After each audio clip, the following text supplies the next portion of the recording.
Hey, hello. Welcome back to Empowered Journeys with Dawn. And I have my wonderful special guest, Clavia. Her channel is, what's your channel? Hashtag her chosen story Yes. with Clavia, and you can find that on YouTube. Yes. And we are role playing producer, Yeah. so we'll be dropping a few things here and there, and Yes. also um, you can find me on Instagram.com or the app, of course. Her chosen story underscore with underscore Clavia. And for more info, my new and updated website, ClaviaAllen.com, all things me, you, and everyone we're about to be assigned to. Yes, definitely assigned to. So, welcome again. Welcome to Empowered Journeys with Dawn.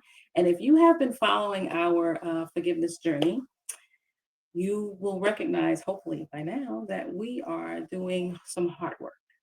Heart work. And it is work. And it's going to take you up and down, but it's okay. Don't worry. We have you. We have you by your arm, your hand. We're hugging you. We're doing this together. You're not alone. So I want you to remember that. Last week what did we talk about last week? I think it was the steps to basically forgiveness. Forgiveness. Yeah. The three easy steps so you can start towards forgiveness. And now easy. Well, I'll say easy because I'll say soft. The gentle, the three gentle steps of your forgiveness journey, because it's gentle steps, but when you start digging deep, and like I said, it is work, but that's okay. We got you. Both of us have you. So, um, we're going to talk about the hardest parts of forgiveness, and a lot of people will ask, what do I do when the person who hurt you, does not apologize? What do we do about that? How do we get our closure? Do we get closure? And if you look in the title, I put the title with quotations around closure, because what does closure look like for you? So sometimes you won't be able to get the verbal, I'm sorry. I know that I'm not going to say any names, but in a past relationship, when I was going through forgiving people, like you go down your little list. Okay, I want to forgive, especially when you're in church and they're like, you got to forgive. So I went through a little list, and this person was one of the people that I know I needed to forgive. And I took the steps that I needed to do, some of the steps that I'm taking you through here, and the steps that I'll take you through with the programs that I created. And one of the things I decided to do was to call him up. Brave. Yeah. It was, because I honestly, what I was expecting on that call, that's one of the things you need to check for yourself. The things that you expect, your expectations, don't have any.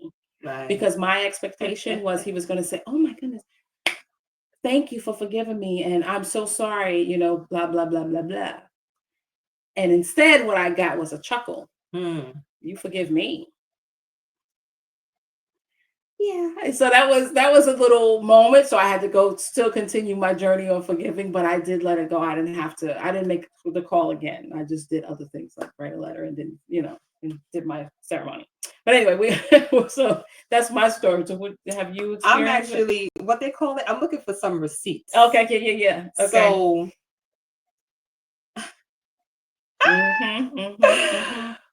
yeah, this when I saw this would have been topic number 2. So in episode 1 or part 1, I was more focused on a specific person. Yeah. And with this topic, it reminds me of, well, I think I mentioned there was something recent that I had to let go and release in order. And yep, January 6th. Normally, the beginning of the year, I participate in a corporate prayer and fast. And when I fast, whether it's corporate or for myself, I always hear the Holy Spirit telling me something. Either I start writing, whether it's lyrics, projects, ideas, or things that I need to do, right? Things that I need to fix. On January 6th, which would have been Monday, the first day actually, and again, being corporate, we kind of have highlights of what you'll focus on in prayer. Forgiveness came up.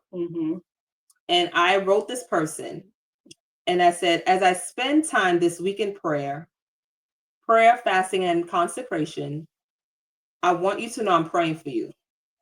I forgive you for wherever forgiveness is needed. And if I have wronged you in any way, please forgive me. Because I work with this person. As we work together, I want there to be continued level of professionalism and respect and leave the past behind. God has a plan for me, and I don't want anything to block what's coming. And we talked about releasing that. Yes. And for him to pour into our spirit, we have to release that fist. Absolutely. The goal at the end of the day is that we all win, have an amazing day. You got to chuckle. Right. Yeah. And I'm okay. I hold nothing against you. I'm giving you space. Now, again, I would have never, ever in my own physical self sent anything. Right. I probably, again, would have wrote in my journal and it would have been buried with me.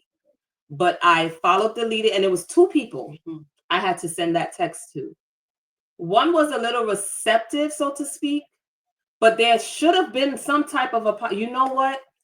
You're so right. I'm sorry.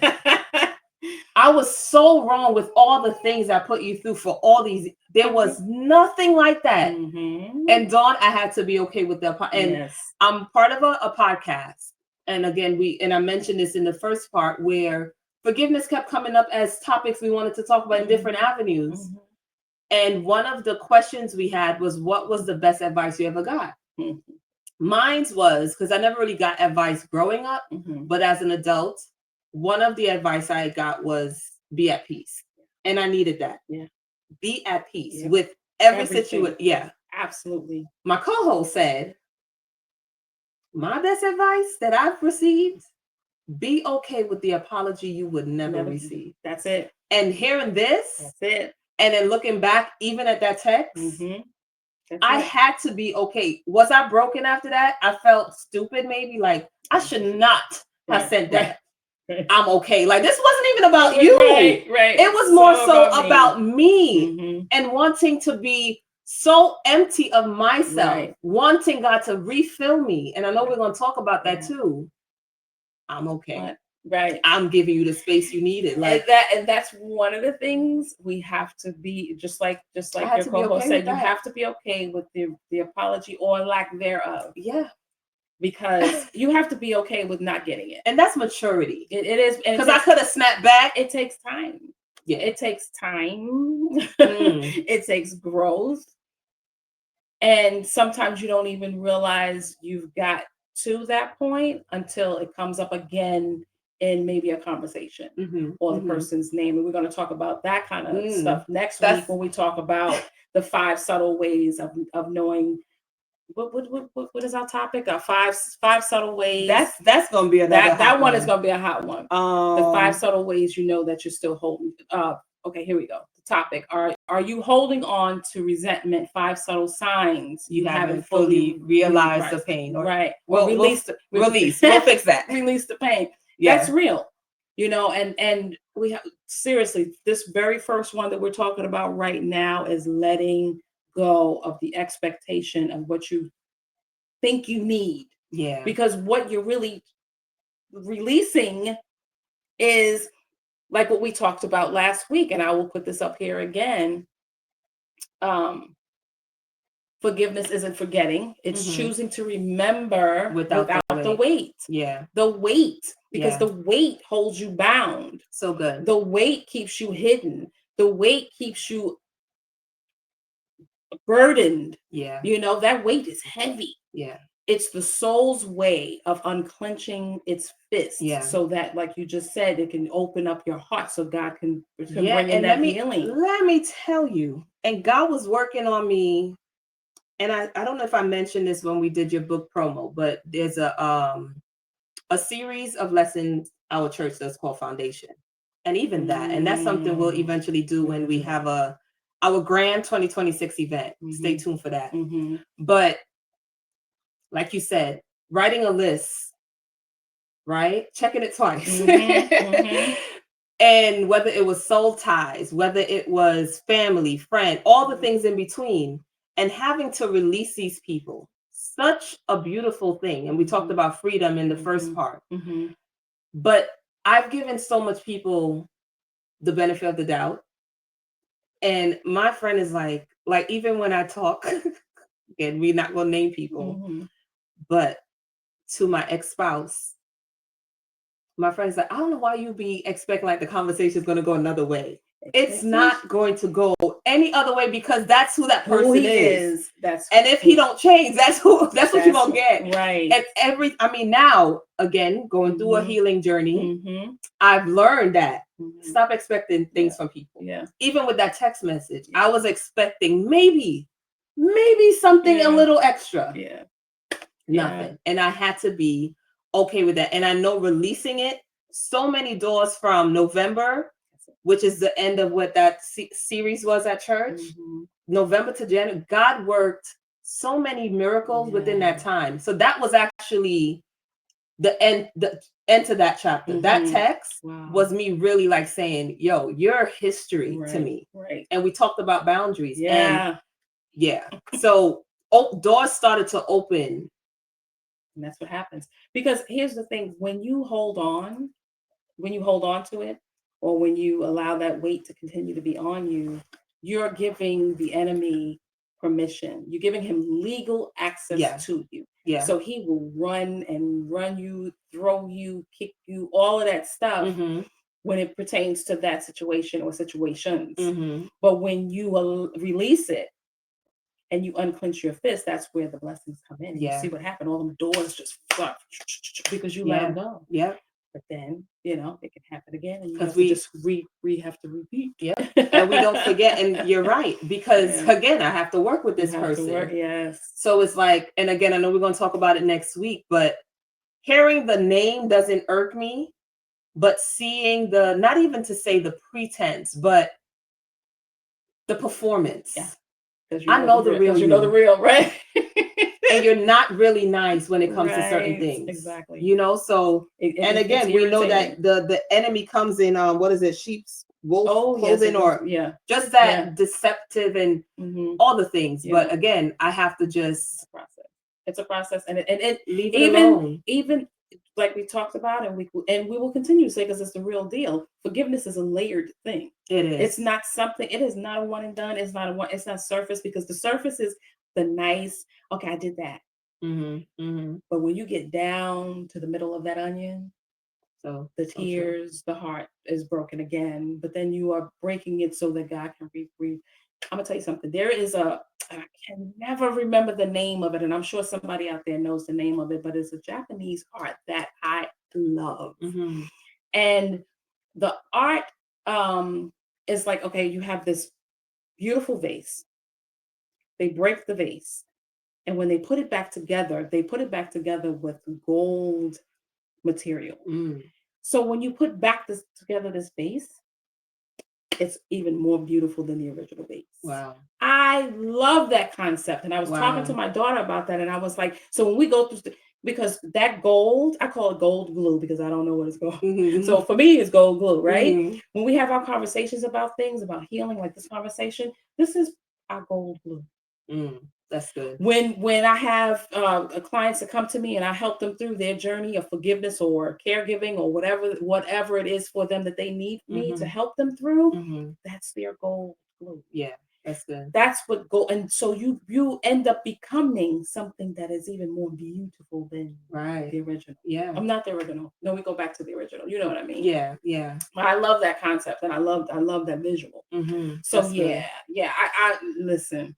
I mean, we already started talking about the myths of closure when people say we were taught to wait for closure, and I was waiting for the apology, or acknowledgement. You was waiting for that, or something. Like I was waiting for the acknowledgement. Like, okay, she couldn't even acknowledge that she did something wrong because girl, you are dead wrong. And there was several things. There's some things that I didn't mention here because I wanted to protect her integrity, but there was a lot of things that she never acknowledged. Right.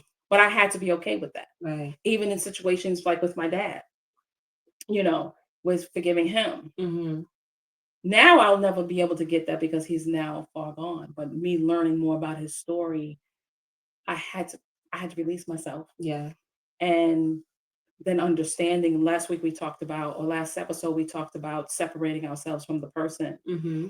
Part of that is understanding, depending on the situation, understanding their story. Yeah. It helped me separate myself from the wound that he caused because of what he was going through. I then started to have empathy for him. Mm-hmm. Mm-hmm.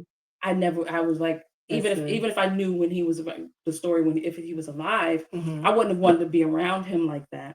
And I wouldn't have had my children around him, but I would have understood him. Right. And where that pain that came makes from. Sense. Because he was damaged, unfortunately. Yeah. So that's part of it. Or here's another part of the myth of closure. But here's the truth. I had to learn the hard way.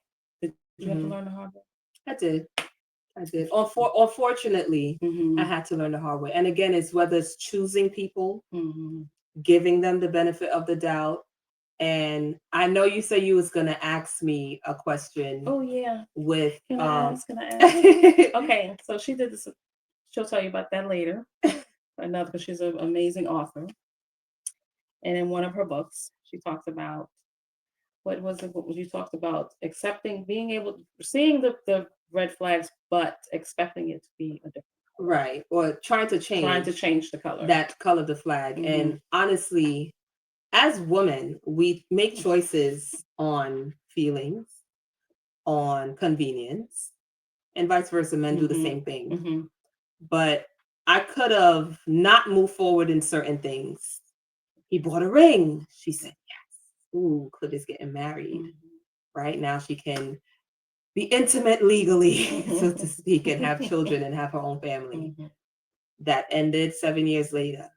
Then you have, before that happened, you have a 3-year relationship. And again, the project that Dawn is talking about, you'll be able to learn a little more of what that is. 3-year relationship. The 3rd year, graduated college, left her with a promise ring. I'm going to come back. We're going to get married, start a family. Never came back. Expectations, right? And I had to, again, release that situation. And again, we talked about in the last part in regards to the seed of rejection. And I think that's where it may have started from that, because that was my longest serious relationship. Then again, with the marriage that ended, and not even wanting to date, but to try something that, again, I thought, this is it. Because it looked good. It smelled good. It felt good. It felt like my safe space. And it lasted for 5 years. And not to say, I do say it was a waste of time, but even so, I saw flags, as we name it, red flags, in all, not really the first one, not really the one with the 3-year, because I don't think we labeled it as flags back then, because it was in the early 2000s, but there weren't any flags, right? I just thought it was the most perfect, like, oh my goodness, we were pure, we were young, we were just great. The flag started when I met my ex-spouse. And this is where that story comes in, where there was so many, maybe both hands could name red flags. But I'm like, nope, this is my opportunity to change him. We're gonna get married, because again, I said yes. We do that. And let me tell you, 7 years, and I'm like, okay, maybe year 1 it started to turn orange, right? We know the colors of the flags or the rainbow, whatever it is. And then year 3 went back to red, because there was just like this imbalance with us. And I just really thought by year 3, 4, 5, there would be some type of growth, green, improvement, maybe blue, maybe purple, like, again, just trying to see. But you cannot change someone that is not willing. And still as a woman expecting, like, you know what, he's gonna change because he's with me. No, if that person, your partner, doesn't have that mindset to change or to do better for themselves or to have a vision for your family. I had a vision for the family. According to the word, the man is the head, and he's supposed to have the vision. And I could have placed the vision in his hand, but I was also trying to be submissive. And again, expecting him to be that person to say, you know what, this is what we are going to do. this is how we should live for the next 30, 20, 50 years. No. So the flag never changed. Yeah. Expecting, again, giving him the benefit of the doubt. And at one point I'm like, I have to let this go. Yeah.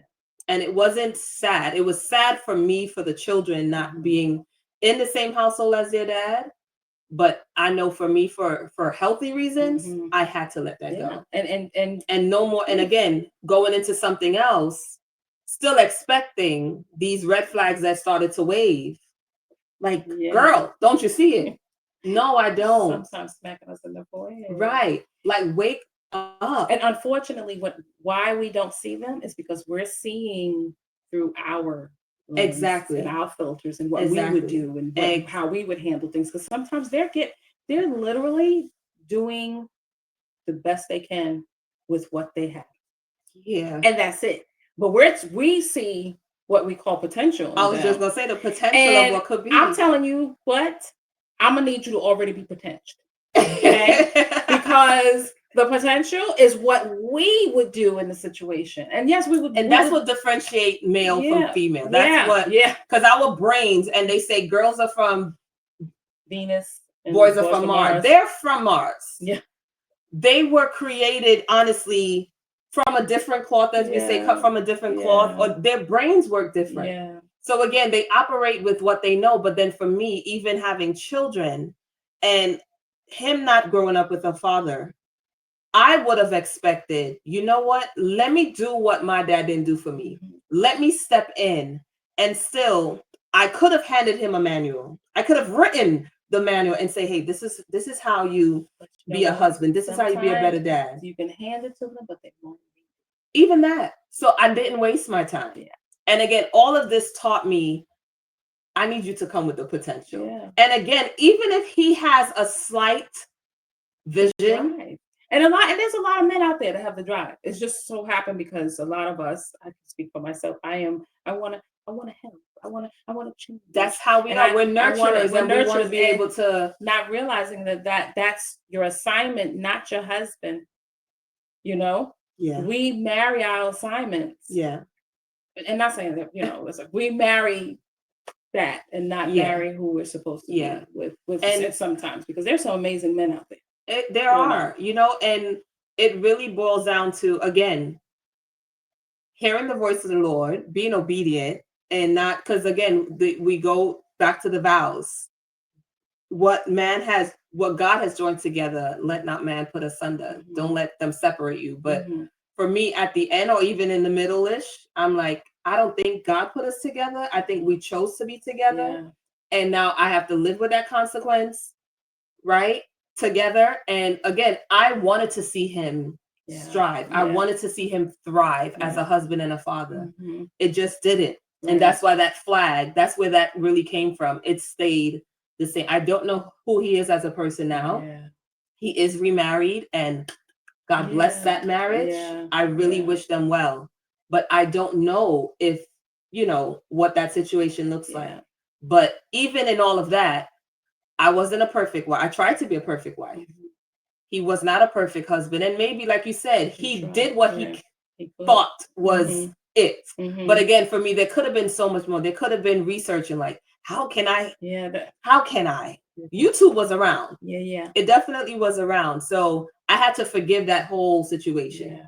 And in that forgiveness, now I can teach my children, pay attention to those red flags. Yes. And I can speak to women and say, I don't advocate for divorce, although I am divorced. Mm-hmm.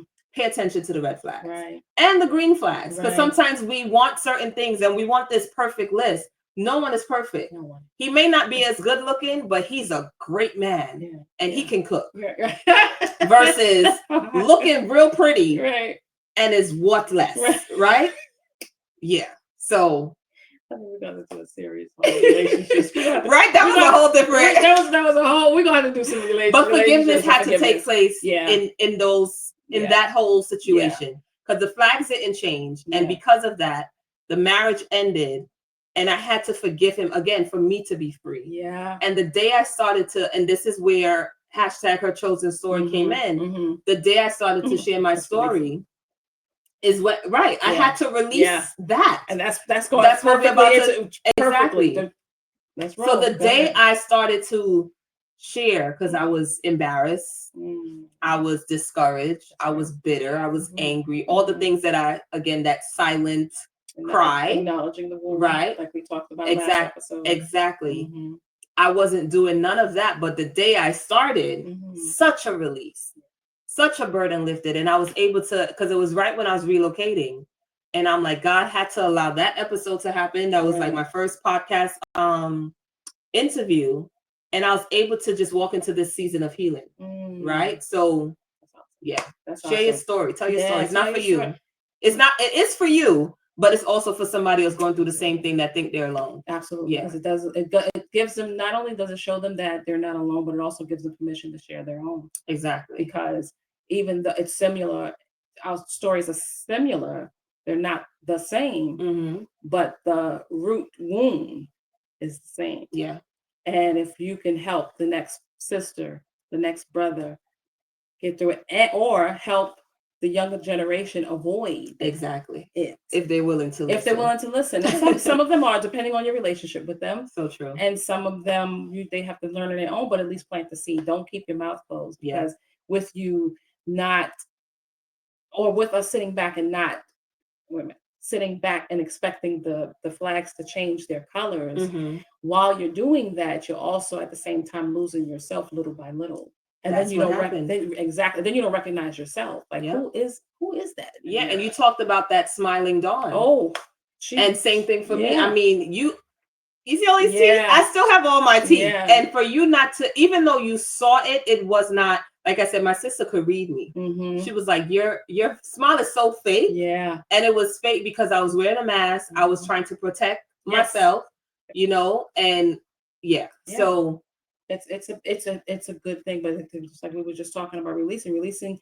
What does releasing really mean? And to forgive forward without an apology is not weakness. It's strength. It is. You know what it means? It means, oh my goodness, because you feel like, oh, okay, I feel weak. But what you realize with the strength, it means I released the emotional grip it had on me. Yes. Which is what you did. Yes. I chose peace over bitterness, which is what you did. Yes. And that's why that's the best advice I ever got. Be at peace, because I needed that peace for everything in my life, you know, so that's good. It's rough. And then it gives peace. Yes. And I was able to give myself permission to heal with or without the participation of the other person. Right. This is the kind of forgiveness that changes generations. That's true. Yeah. Because my granddaughter is watching me walk this path. My daughter is watching. And she said to me the other day, she was like, Mommy, I don't know how you're doing this, but I'm proud that you're doing this. And you're helping me to even look at it, at least peek at it. She says, because she still has a problem with because she was there the whole time. Yeah. And she doesn't understand. I mean, because you want to protect your mom, just like you would protect your children. So she's watching me, but also my granddaughter's watching. And my grandson saw me while I was typing and getting my book together. In fact, he invested. There you go. I love it. But I also talked to him about the journey, the parts that I wanted to share with him, and how it's centered on forgiveness. And his relationship with God is, I've never seen it before. That's beautiful. An 11-year-old, yeah, and he's learning it. So it shifts generations, and you'll see one of the chapters in my book is a generational. What did I name it?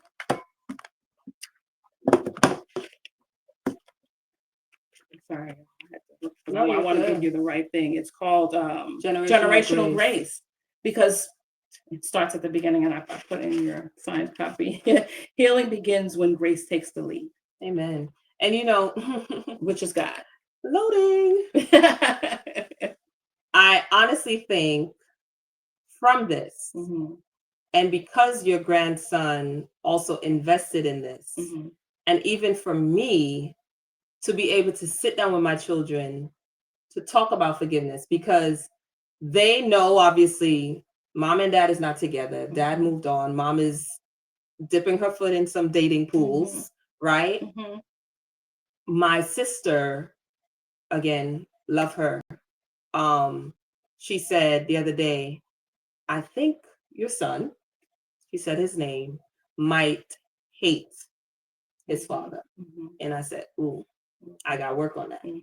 So now it's my responsibility to talk about that generational grace, because you don't want your blessing to be blocked as a young man, right? Absolutely. So we're going to work on a children's book or a teenage book or young adult book, because it needs to be, even if I know we're going to talk about the workshops that's coming up, but even if it has to be a workshop only, you know, I would love that. But children, as young as, because these single parents that you're going to be talking to, these caregivers that are dealing with maybe marital problems or struggling with forgiving hurt from their past, children are always, let's say, in the back, but they're paying attention, right? Your grandson saw you working on this project. Your granddaughter is now looking at this whole situation. So I think it's important, even for our children, to understand what forgiveness is, why we forgive, who we should forgive, even if I don't understand it fully. Right. I need to be able to forgive forward. Right. Right. Because it's not just for my knowledge, but it's also for my children, my children's children, their children, until Jesus tarry. Yes. But I think that would be something, that's how I work, y'all. Yeah. Something just I love it when she says loading. When she says loading, I said, of course. Because, so I think that would be really good. I think that would be amazing, because I think one of the core things that is that generation is struggling with, or the teenagers or young adults are struggling with, is one of the core things is unforgiveness of things that they had to witness, that they had nothing to do with, the things that they have to carry, that it had nothing to do, or things that they missed out on. You know, the anger of, and not understanding, and not knowing, and not having the voice or the words to put to what they are feeling. So us having a workshop, a book, and both, I think we should do both.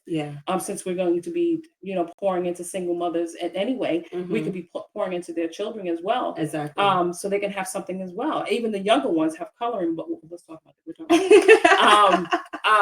So I think that's powerful, and I think that if we can, as many as that we can tap into, as many as we can impact, and those of you that are listening to this, pass this on to your children. Let's talk about it. Stay connected with us. I mean, we'll put up the things of the different ways that you can. You can always reach out, and put a comment in, or put your email in there, or send me an email. My email is deladonnlifecoaching@gmail.com, or you can go to my now website that'll be changing, deladonnlifecoaching.bigcartel.com, or come and please subscribe to Empowered Journeys with Dawn. And then subscribe. Did I already say? No, you're good. I was just repeating it. Or my Facebook is Dawn Thurland. My Instagram is Coach Dawn Thurland. I have different programs that I have or has been birthed from this particular project that Clavia helped me with. Survival to stability, which is basically the entry point. But I want to reach people, women, at where they're at. You don't necessarily, you may already have clarity, because moving from survival to stability is the getting your clarity. You may already have your clarity, what you want, but that is a one-on-one for me to be able to help you get personalized and arm in arm. That's going to be great. Yeah, to create your own moving forward journey. And then we have my caregivers rejuvenation workshop, where I'm going to be working with individuals that are caregiving, not just for their elder or someone that has become sick and you have to take care of them, or not have to, you get the opportunity to take care of them. You need a place to rejuvenate. You need a safe place to be able to voice your concerns, or voice how you really feel, and be okay with that. And then I will supply and give you tools on how to rejuvenate. Take the 5 minutes that you go to the bathroom, and you can have those moments to do that, or first thing in the morning before you start your day, along with reading the word. And then I have the 6-week forgiving, which is a deep dive that we the 6-week forgiveness journey that you'll go through with me based on my book, and then we'll go deep into what you're going through. Just those type of things that you can connect with me. But we can go into our last segment, which is, what do you do instead? What do you do instead of waiting for their apology? Well, I peaked at number 1. Yeah. Naming your pain. And again, I think my pain was rejection and not feeling as if I was enough. And then I looked back from the 3-year relationship. He rejected me, never came back, started blocking me or screening my calls because we still had house phones, and broke up through a text message, right? Feeling worthless. Then the marriage failed. And again, it could have been rejection on my part towards him, because women, we check out mentally. They check out, they don't even know when to check out, right? So it's a difference. So that rejection again, and that's where I had to forgive myself, right? Because I was being spiteful in the bedroom, withholding, so to speak. And then with this person that, again, didn't waste my time, but taught me a lot of great lessons. Rejection, not feeling worthy enough, not being the choice, so to speak. And then with my family member, rejection, discouraged, I felt blindsided, so many things. So naming all of those, and again, I had to do that in that foundation series where I had to let these people go. I had to forgive them. I had to release them. I had to name those things. So name the pain. That was really, it was emotional. About that the last episode, and we'll continue to on, because those are the foundation steps. Those are the foundational steps, because it's a lot more layers. But acknowledging the pain is huge, because if you don't start there, if you don't know what you do, you don't know how to attack it. You have to attack it. So that's really good. I'm glad you did that. I mean, and reclaiming your voice. Reclaiming your voice is what you did. You set boundaries. You now know, because you wrote down the things that you were feeling. Because when you're writing down and naming the pain, other things are coming to you. I'm sorry. God is bringing other things up as well. But even in that, reclaiming my voice, that was another part of my healing journey. And again, I'm still going through that healing. I became so silent because again, going back to the embarrassment of sharing that story, right? Mouth was closed. Going through being open to something new. Apparently it wasn't a relationship. It was a situationship. I was told it was not a relationship. And I was muted, right? I was even told, one of the last in-person conversation, I was told this conversation never happened. That means shut your mouth. Don't be open to nobody, because I don't want nobody know my business. Silence, right? And in 2023, I started doing affirmations. That's when I rewrote my book of affirmations, and being encouraged every morning to say these affirmations with a group of women that been through maybe worse than me. But now, if you guys know the app Clubhouse, if you're in the waiting in the lounge, you don't have to speak at all. Right. And I stayed there for almost a year and a half, silent. And they upgraded the app. What it used to say was just listening. I should write a book just because I was just listening. I didn't want to. My voice was like you talked about singing again. And if you don't use your gifts, you lose it. Right? So I was interviewing people. By then I was already interviewing people, hearing their stories, her chosen story, but not Clavia's. Right. So even in my healing, and again, this is very recent, I had to reclaim my voice. So even sending that text that I mentioned when we started, that was also me reclaiming my voice. I would no longer be silent. And I will not be silent. I will always worship you. And even in that, I'm like, God, you gave me a voice. I'm going to sing again. And I was given the opportunity recently to host a whole lounge event. And I was able to hold that mic and even sing. And we made a joke like, I started off too high. I normally sing in C. But even that, I know God is going to use me. Yes. Amen. Use my voice for stages like Empowered with Dawn, and being invited randomly. I would call it random, but even those doors opening where people are finding me online and saying, I want to interview you. Yes. Yes. So reclaim your voice. Don't let no one silent you. Yes. And if you're silent, take the steps that we're talking about. Yes. It's baby steps, but they're huge. They're huge in the spirit. They're baby in the flesh, but they're huge in the spirit, because God is, when you're taking that one step, he's taking 15. So remember that. Remember that. And then refilling your spirit with truth and grace. Yes. Which we know who that is. That is the Lord himself. Amen. He is the one that's going to do all of this for you. Without him, without him, there would be no forgiving forward. Exactly. I'm gonna tell you that, because there's no way I could have done this without. In fact, there's no way I would have even thought about doing this without him. It just wouldn't have happened, because I thought I was forgiving the others, because that was easy. I didn't even think about her, because I was like, okay, I'm just gonna put her on anyway. She do what she do. But life happened. And years ago, I didn't know that when God said, I have things for you and your husband to do, when we were going through a moment of, I was ready to go, and we were getting ready to have a divorce. But I didn't say this part, but when we talked before, I was literally, it was choir rehearsal, and then he had men's meeting that same night. And when I was on the platform rehearsing, that's when the Holy Spirit said, nope, you cannot, because I have things for you two to do. And I'm what I'm going to say.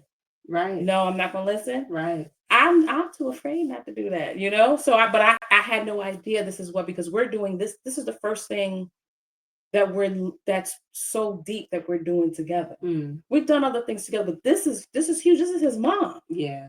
This is huge. That's an assignment. An assignment I know you never imagined. And it had to been the Holy Spirit, like you said. And that's why it's so good to have a clean heart and a sound mind, because then you'll be able to hear. Yeah. And if your brain is fogged up, if your heart is heavy, he's like, he's talking, but you can't hear. And he's like, yelling. Yes. But you can't hear. Yes. Right. So this is life or death, honestly. And I had to learn that forgiveness is so deep. And to think, we always go back to the cross, like, okay, Christ died for my sins. He forgave me of sins that thoughts, words, deeds, don't remember, don't know that I'm about to, some type of sin or whatever. And when we go to him, he knows already, right? Absolutely. He's like, I'm waiting, Dawn. What you got? What you remembered you did, and you should have not did it. Right. And the word says 70 times 7. That's a lot. That's a lot. But you know what he's showing us? Because I don't know who it was, but I heard somebody, they actually multiplied that. Bless your hearts. He is literally saying you have to keep doing it forever to infinity. There is no end moment. There's no end moment. And it could be the same person you over and over and over again that you're forgiving. Yeah. So it's a layered thing. And then also, one of the huge things for us is community. God created us for relationships. Yeah. And it doesn't just mean romantic relationships. He created us to depend on each other and help each other. Yeah. For us to gather with one another. Iron sharpens iron, all of the community. Yes. The right community. The right. Yeah. That have the right safe space. You'll have different people in that circle, that is for different things, but make sure it's safe and it's nurturing. Yeah. Because that's huge. So and I'm listen. This is great. This is so good. And and the thing is, again, forgiveness is layered. So we could go on and on and on, but we're not. Right. We're going to end this episode, but I invite you to come back again for our next episode that we're going to be having very soon. Save the date. Watch out for all of the the information that we're going to be putting out there, but we're going to be talking. Oh, yes, you want me to recap? This is what we talked about today: the myth of closure, the releasing, and what does it really mean, and what to do instead, which is what we just went over. And for our next episode, please come back. We're going to be talking about. They will.